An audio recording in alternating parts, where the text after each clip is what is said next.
Kang is a South Korean writer who is known for her experimental fiction and her works that address the humanity's capacity for violence. From 2007 to 2018, she taught creative writing at the Seoul Institute of the Arts. Han rose to international prominence for her novel The Vegetarian, which became the first Korean-language novel to win the International Booker Prize for Fiction in 2016. In 2024, she became the first South Korean writer and the first female Asian writer to be awarded the Nobel Prize in Literature. The Nobel Committee praised Han's intense poetic prose that confronts historical traumas and exposes the fragility of human life. Han was born on November 27, 1970 in Gwangju. Her family is noted for its literary background as her father and two brothers are also novelists. At 9, Han moved to Suyuri in Seoul. 4 months before the Gwangju uprising, a pro-democracy movement that ended the military's massacre of students and civilians. The incident deeply influenced her and her view on humanity and her literary works. The government's brutal response has frequently haunted Han's writings, and she has said that her family's incidental move to another city before the uprising has left her with a sense of survivor's guilt. In 1993, Han graduated from Yonsei University, where she majored in Korean language and literature. Han's literary career began when 5 of her poems, including Winter in Seoul, were featured in the winter of 1993 issue of the Quarterly Literature and Society. Her first story collection, A Love of Yosu, was published in 1995 and attracted attention for its precise and tightly narrated composition. In 2007, Han published a book, A Song to Sing Calmly, that was accompanied by a music album sung by Kang herself. In her college years, Han became obsessed with a line of poetry by the Korean modernist poet Yi Sang. I believe that humans should be plants. She understood Yi's line to imply a defensive stance against violence of Korea's colonial history under the Japanese occupation and took it as an inspiration to write her most successful work, The Vegetarian. Han's novel, Your Cold Hands, was published in 2002. Her novel, Human Acts, was released in January of 2016 by Portobello Books. The translation of Han's novel, The White Book, was shortlisted for the 2018 International Booker Prize. Han's novel, We Do Not Part, was published in 2021. It tells the story of a writer researching 1948 to 49 Jeju uprising, its impact on her family. In 2003, Han's novel, Greek Lessons, was translated into English by Deborah Smith and E. Yewon. Her short stories collections include My Name is Sunflower, The Red Flower Story, Thunder Little Fair, Lightning Little Fairy, and The Tear Box. In 2018, Han was elected to contribute to Future Library, a project that began in 2014 and invites one author each year to produce a manuscript to be stored until 2114, when all the manuscripts will be published as an anthology printed on paper grown from trees planted in 2014. Good evening, viewers, and welcome to the Artviz World. I am your host, ARSHAD WAHEED. Nobel Prize for Literature was announced recently and it was awarded to South Korean novelist Han Kang. You have just watched a brief report about her, and to discuss on her work, we have with us Zafar Syed. Zafar Syed is a novelist, translator, and a journalist. Welcome to our show, Zafar. Thank you. How are you? I'm fine. Okay. I just read your review, which you wrote way back, I think in 2016. 2017. When she was awarded Booker Prize. Yeah, Man Booker Prize. On her novel Vegetarian. Yes. So I would like to hear from you about this decision of Nobel Prize Committee and about her work and her novel. The Nobel Committee usually works in mysterious ways, so nobody knows what they are going to do. So if you see before the announcement, there are a lot of chatter online and offline as well, that who will win, and there's also betting sites who Yeah. bet on various authors. But Hong Kong was nobody's radar. Nobody. She was somewhere in down the But list, I think. Yeah. I think much below Yeah. the list. So it was quite unexpected. Yeah. But I was glad that I had already read one of her novels. Otherwise, last few years, Nobel Prize for Literature has been awarded to authors that I actually didn't know anything about them. But this was a familiar name, so I had a sigh of relief that, okay, I know her. Isn't it good thing that they do hard work to find who is writing, but maybe he or she is not known to the world, but they are producing good work? Yeah. If you look at the history of the Nobel Prizes for the last 7, 8, 10 years, so they have chosen several people quite out of the box, like Dylan, who is a songwriter, Yeah. and then this writer from Russia, Svetlana Alexievich. She was a journalist, I guess. Journalist. She was a journalist, and nobody expected her. And so they are. It's kind of good in a way that they are thinking outside of the box, and they are bringing in people who are not very known or not in the top 10 or top 5 of all the lists. So in a way, it's good, but you also have to like evaluate that. Is their decision the best? Is she the best author, or he the best author of the year, or of the last quarter century? So some questions and some eyebrows also have been raised about their decisions in the last several years.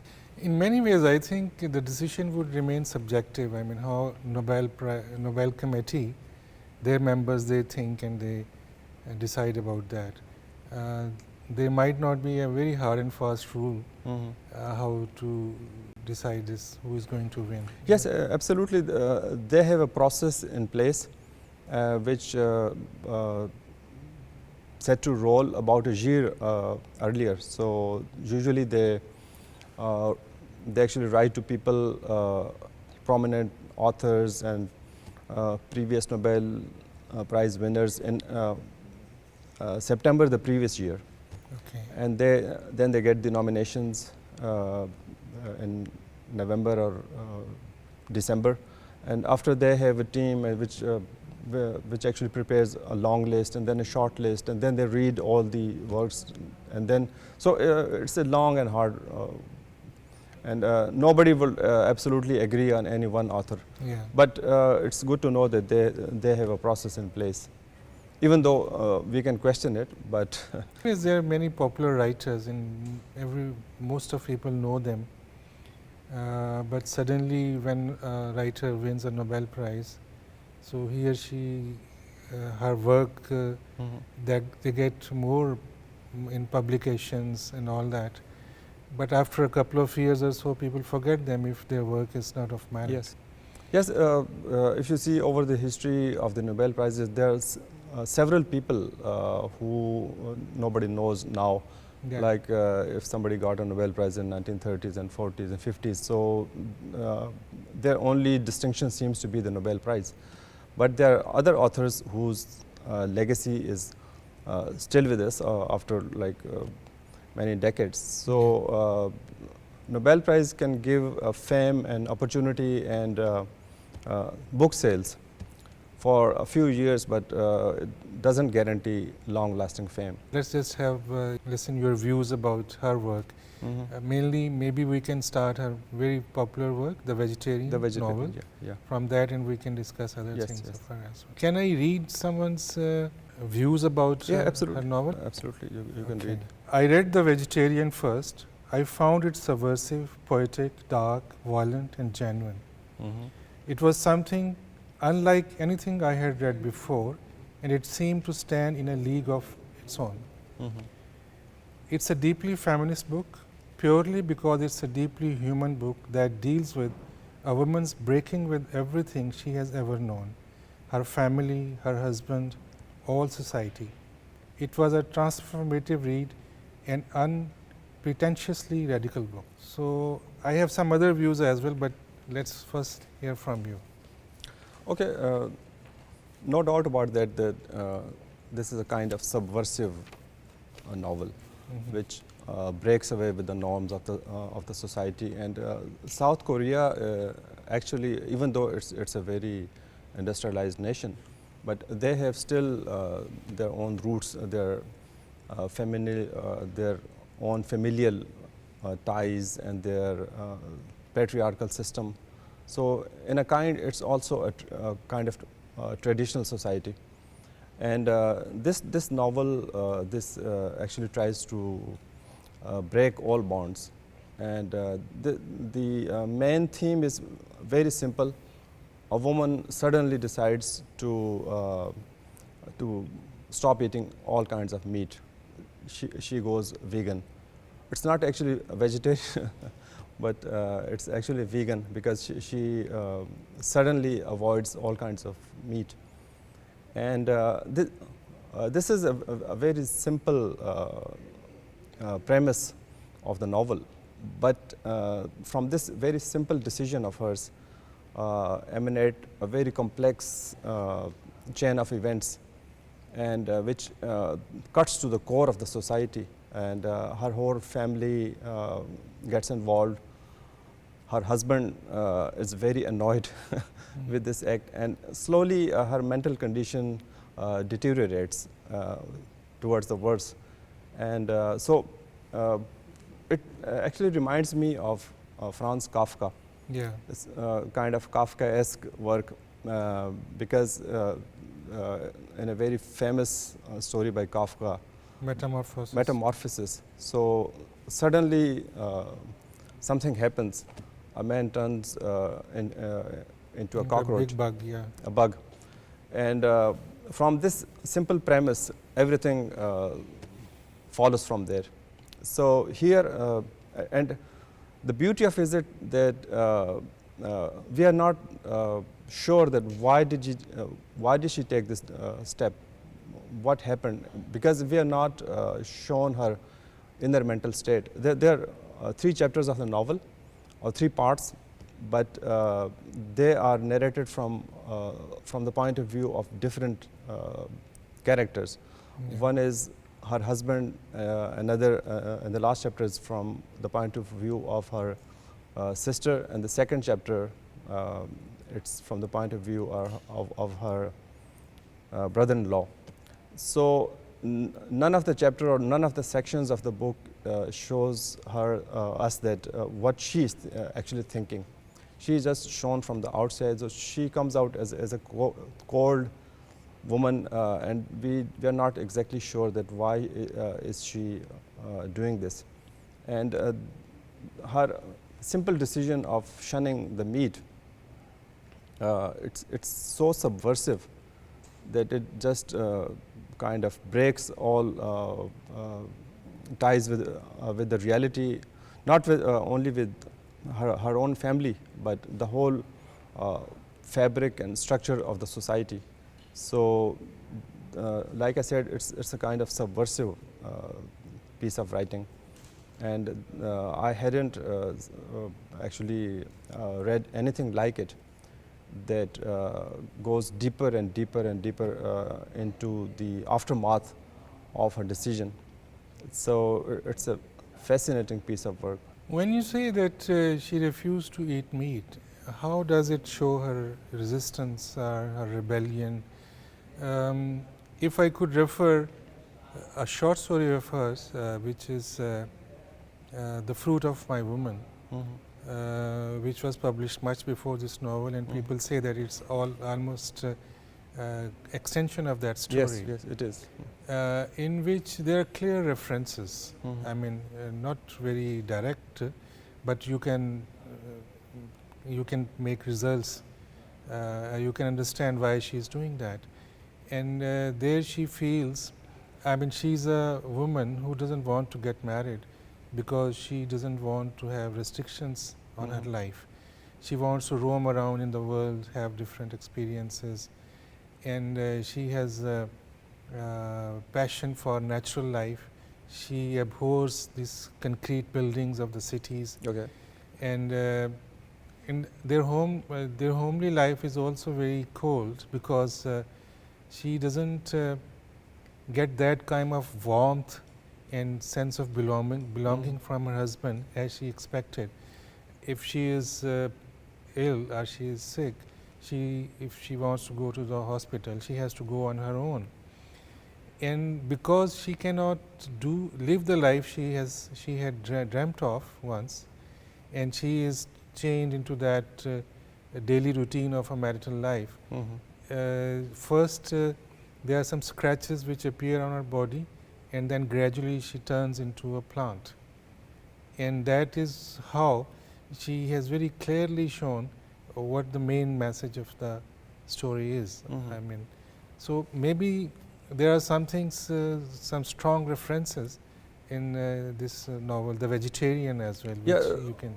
The Vegetarian is clearly based on that short story, because in this novel she repeatedly says that I want to turn into a plant.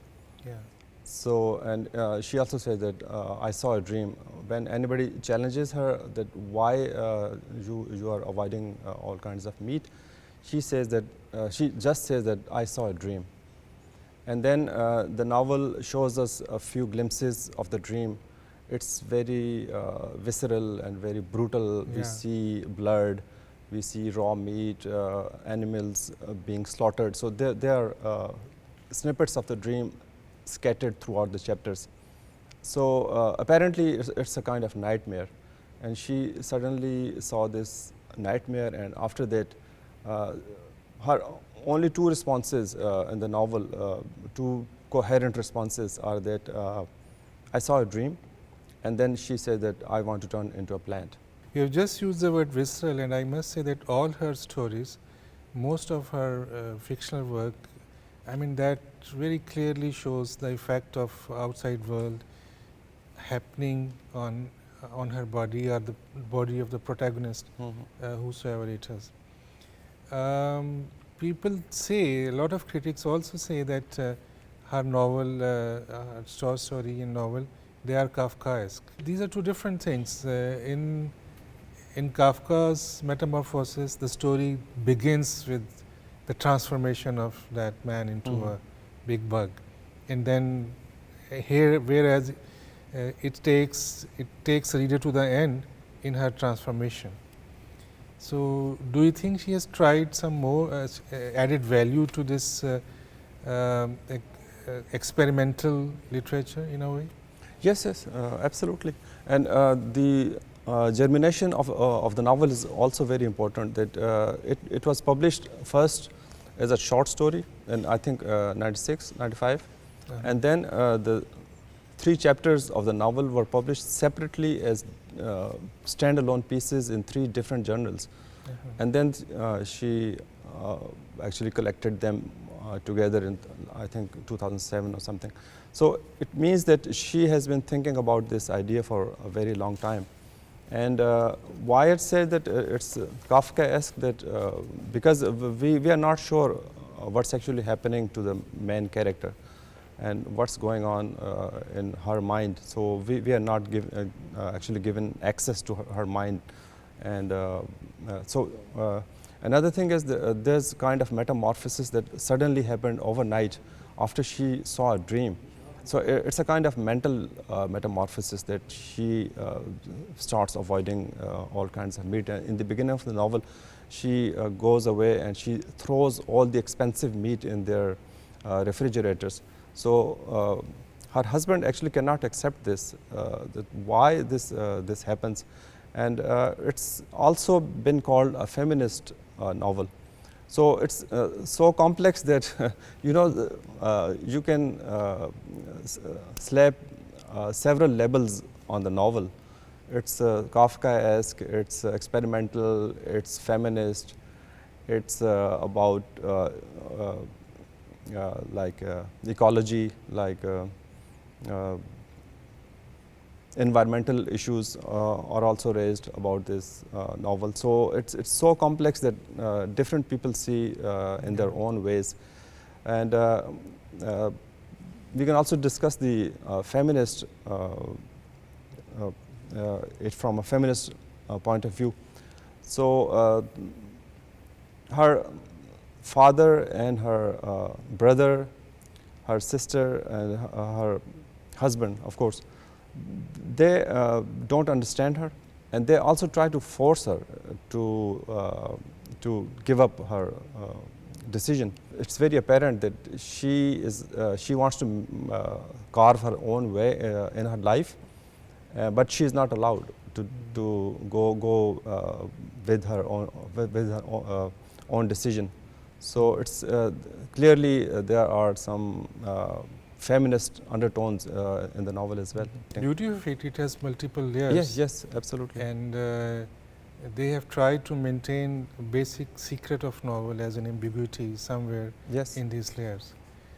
And how about her style of writing? And so she started her writing career as a poet, and I saw several of her poems. So her style is very intense, and it's been said that when poets start writing novels, so since poetry is all about words, choice of words, so choice of word and making images, like images out of words.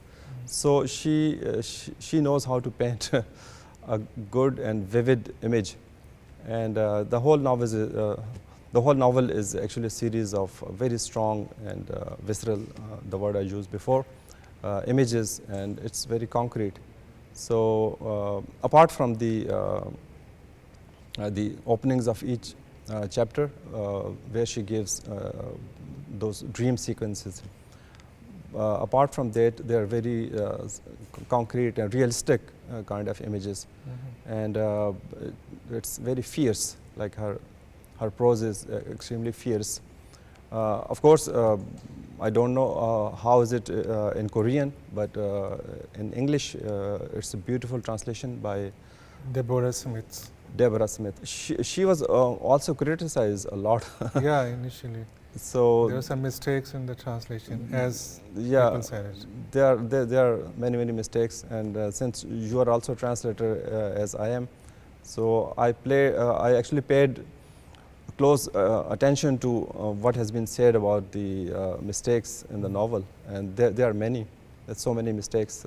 But the thing is that at the end of the day, Hong Kong actually endorsed that translation, and she also worked with the translator.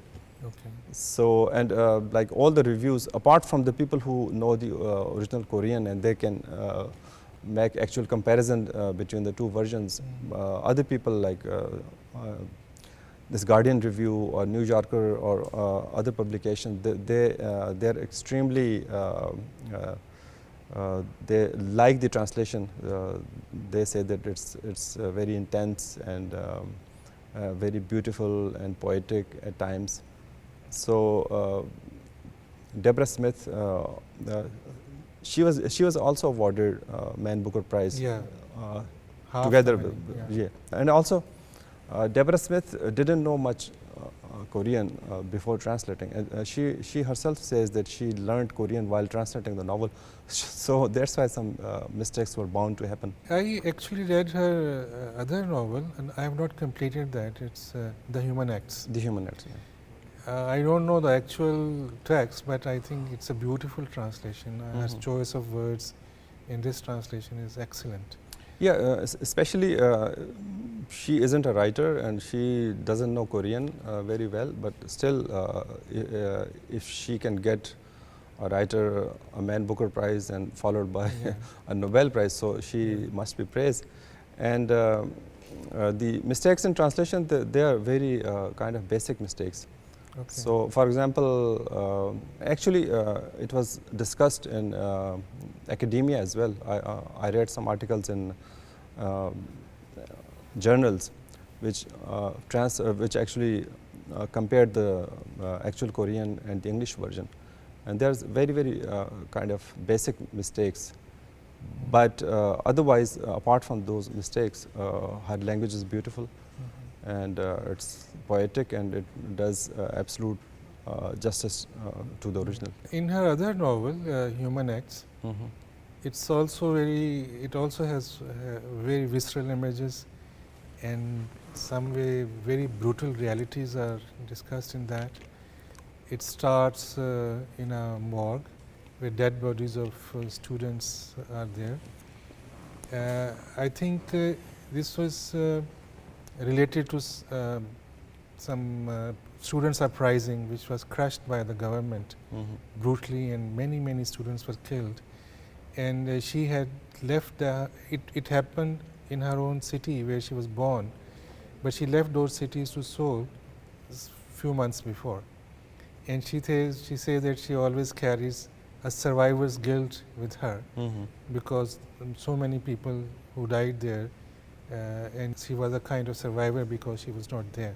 I would read out a few excerpts from that novel as well. Okay, sure. But it's also, I think she herself says that violence is a kind of theme which is in all her novels with different variations. So I would read out a reader's view about the novel, and then I'll take some excerpts from the novel.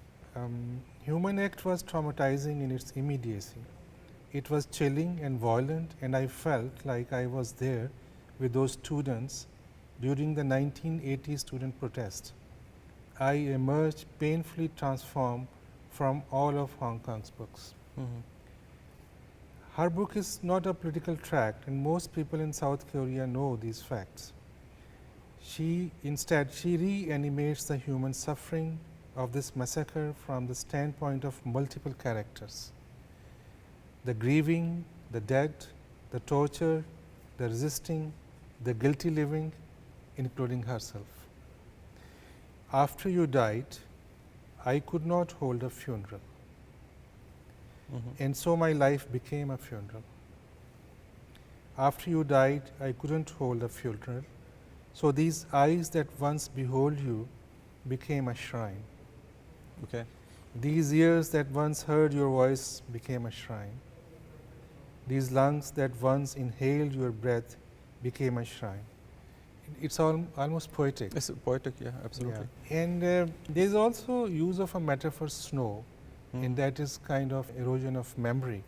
The next day, I'm reading from the novel. The next day, having heard the news, the sisters returned to the village and wandered the grounds of the elementary school all afternoon, searching for the bodies of their father and mother, their older brother and 8-year-old sister. They looked over the bodies that had fallen every way on the top of one another, and found that overnight a thin layer of snow had covered the frozen upon each face. They couldn't tell anyone apart because of the snow, and since my aunt couldn't bring herself to brush it away with her bare hands, she used a handkerchief to wipe each face clean. There are many writers, like we've just mentioned, like Leo Tolstoy, James Joyce, in recent past, Milan Kundera. Yes. They were not given any Nobel Prize, but I think even the respect for Nobel Prize would have increased if they were awarded. Yes. So far, 121 something Nobel Prizes have been awarded, and if you look at all the writers in the past 200 years, you'll see that Leo Tolstoy is a giant. Yeah. He sits at the very top, and he was not considered for a Nobel Prize. So it means that there is some deep underlying politics going on. And also one of my most favorite and also most influential writers of all time, one of the most influential is Borges. Yeah. And Borges was not awarded the Nobel Prize. So you can clearly see that there's some element of politics going on. Although we can just guess it, we don't exactly know, but judging from the past, there might be something going on. How about her poetry? She started her career a literary career from writing poetry. Yes. Yeah. So, and that also reflects in her later works of prose as well. Yes. In many ways, in her short stories and in novels. So, had you any chance to go through her poetry? Yes, I actually tried to find her poetry books online, but amazingly, there are just a handful of poems are available online. Yeah. It's just one collection, I guess. Yeah, no, but like mostly you have several versions online and several poems, and they're being discussed. But in English, I think there are not a great deal of translations of her poetry. But I found one of her poems. So if you can allow, Yeah, sure. I can read it. So it says that, peer at the pupil of a flame, bluish heart-shaped eye, the hottest, brightest thing, that which surrounds it, orange inner flame, the thing which flickers most, that which surrounds again, half transparent outer flame. Tomorrow morning, the morning I depart for the furthest city, this morning the bluish eye of a flame peers beyond my eyes. So you can see the imagery in her poetry, and which later translates into her prose and her novels as well. She has also written another novel which is being translated and expected in 2025. Yes. And that is We Do Not Part. Yes, yes, it is. Yeah, it also tells, I mean, when I just went through reviews on this novel, it's also about different, it starts with the death of a child, and then it's in the same way as her other novels are. It's a whole atmosphere of the novel is similar to those novels. Can you just talk about latest trends and some history about Nobel Prize for Literature and kind of categories it was given to different authors? Before that, I want to say some words about the South Korean bursting upon the world cultural scene. So in the last 7 or 8 years, you may have noticed that South Korea was like a technological and industrial giant for many decades. But now they are also becoming a major player on world cultural scene. And first of all, in the last 8 or 9 years, K-pop burst upon the scene, and Gangnam Style, you must have heard that their songs went viral all around the world. And after that, the movie Parasite, which came in I think 2020 or 21, and it was the first movie ever to win a Nobel Prize, Oscar award, other than English language. So it was a Korean movie that won not the in the foreign movie category, but in the main category. So it was the first movie. And then we see that before that we saw that Han Kang won the Man Booker Prize, and now the Nobel Prize. So it's a quick succession of successes. And South Korean government is also putting a lot of resources into projecting themselves onto the world stage. And especially about the literature, they have established an institute for translation, Literature Translation Institute, and they also translated Han Kang's first novel, this Vegetarian, into several languages like Spanish and Russian and other versions, although the English version was not sponsored by them.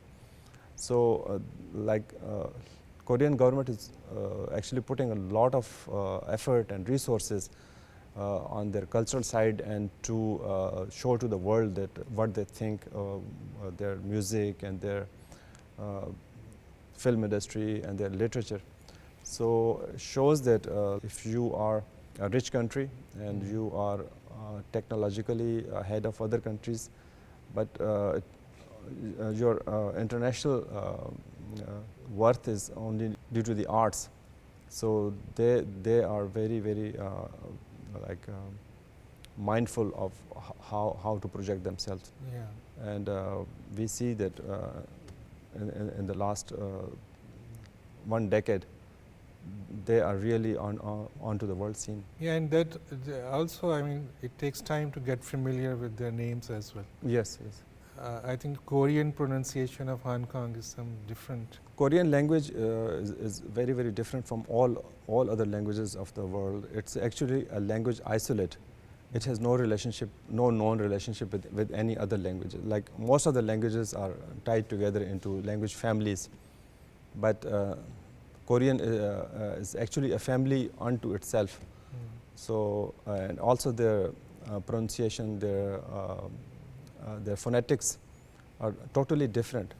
So I tried to discern the exact pronunciation, but I failed. Yeah. I couldn't. Even simple consonants like B and P, so they pronounce them totally differently. So I'm not totally sure that how do they exactly pronounce Hong Kong, because I can't make those sounds. Yeah. So coming back to our earlier question about different trends in Nobel Prize over time. Yeah, so far, if I remember correctly, they have awarded 121 Nobel Prizes. And you see that English has got more than 30 Nobel Prizes. And I mean English language or in the English, Britishers? Okay. English language. And then you see that followed by French. French has got like 14 or 15 Nobel Prizes, which is to be expected, like French and English both are very kind of rich. But you also see that they have awarded 7 Nobel Prizes to Swedish. And Scandinavian countries have got 14 Nobel Prizes. But including Sweden or excluding Sweden? Including. Okay. Including like Sweden, Norway, Finland. So in total they have 14 Nobel Prizes. But the entire Asian continent, I think they have 5 or 6 Nobel Prizes in total. 2 Japanese, 2 Chinese, 1 Korean. 1 Indian? Tagore? Yeah, but actually Tagore was awarded the Nobel Prize for his English book. Okay, Not but he was Asian. Yeah. So even English translation of his own work, actually. English, yeah, Gitanjali, but it was awarded to the English translation, not to the original Bengali version.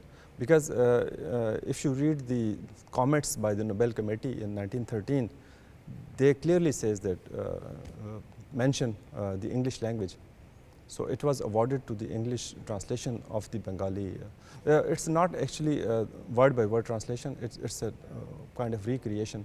Okay. Because Tagore was like a polymath, and he was a polyglot, so he knew many languages. So he rewrote those poems, and the Nobel was awarded to the English version, not to the Bengali.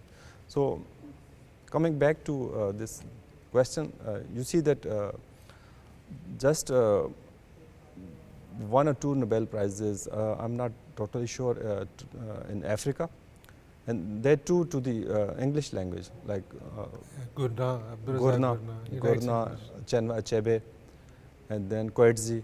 So all 3 are they're actually English writers. So you see the bias of the Nobel Committee. Do you think it's bias because you don't know what they thought at that time? Yeah, There might be a literary merit they could not have come across. There might be not many translations available of those works which could reach the Nobel Committee. This is also one reason. It might be one reason, but I think that they're mostly this white European male dominated, not in literature but in all other fields. So like Persian, it actually never got a Nobel Prize. Turkish did, but Persian has no Nobel Prize. Hindi, no Nobel Prize. Urdu, Urdu is far behind other languages, but still we have some good writers. So I think bias is not a word, but tunnel vision. You can call it they are mostly focused on one particular part of the globe. But it's heartening that in the last decade they are trying to break free from that mold, and awarding a South Korean writer could be the first step to acknowledge and recognize that there are also other people in the world and other languages and other literatures. Yeah, I agree with you. There can be a bias, but I think we should have some concrete reasons to prove that point. We actually don't have the reasons, but the trends and the history shows us that there's some kind of tunnel vision. And who do you think should have been at least nominated for Nobel Prize from this part of the world, mainly from this subcontinent? One name that we can't ignore is Allama Iqbal. And it's long been discussed and written about that Allama Iqbal was could have been a worthy recipient of the Nobel Prize, because Tagore was awarded in 1913 and Allama Iqbal lived until 1938. So he could have been considered. And it's also been asserted in Urdu literature. People have said that Allama Iqbal and Tagore was simultaneously nominated in 1913, which is implausible. This is not true. Because no, they have published. Yes, they published their all the records after 50 years. So currently we have access to their record until 1973 on their website. And I went through their website and their nomination papers, and I couldn't find Allama Iqbal's name is in any year, not in 1913 and never after that. So he was never even nominated. Like usually every year 50, 60, 70 people are nominated, and then the Nobel Committee goes through them and they make a long list and then short list, and then they decide. But strangely to me that Allama Iqbal was never even nominated because his name is not there. But maybe his translations could not reach them, and I don't know about how much his poetry has been translated. And secondly, maybe that some people say, I mean, a lot of people hugely admirer of his works, but some people also say that it didn't have any universal appeal. It was quite focused to a certain group of people. This might be a reason, but he has beautiful poetry, very good command and language. Absolutely. Very good images and very good, themes he had explored. Yes, and also poetry actually doesn't translate well into English or other Western languages. So this might be a reason, but I was surprised to find out that he was never even nominated, let alone any politics going on or any bias. He was never nominated. So, and you also said other writers. So again, this issue of translation comes, it's a huge barrier that even though we have good literature and several worthy candidates, but there are no good English translation. Like Orkhan Pamuk, he was awarded the prize, but his English translation is beautiful, and it was being talked about long before he actually got the Nobel Prize, that it's a lovely translation. And in Urdu, we see that mostly the novelists actually translate their own work themselves. Like Qurratullain, Haider, Abdullah Hussain. So we don't have this translation culture.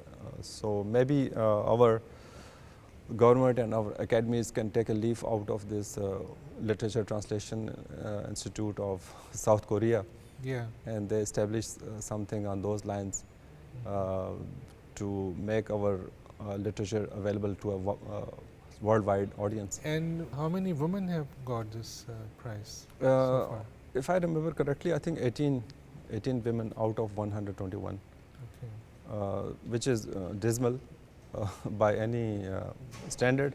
But if you take a look at other Nobel Prizes, like in sciences, the ratio is even lower than literature. So very few women get Nobel Prizes in physics or chemistry or medicine. So I think they are the number like 7, 8 women in physics and even less than chemistry. I was reading somewhere that this 2024 Nobel Prize has also increased the importance of translations worldwide, Yes. so that works of other literary figures, writers, poets should also be available to those who decide about this prize. Yeah, and I also think that the Nobel Committee should include members from other cultures and other languages as well. So, like I would like to see somebody Urdu speaking in their committee, somebody who can speak and read Hindi, Arabic, and other major languages of the world.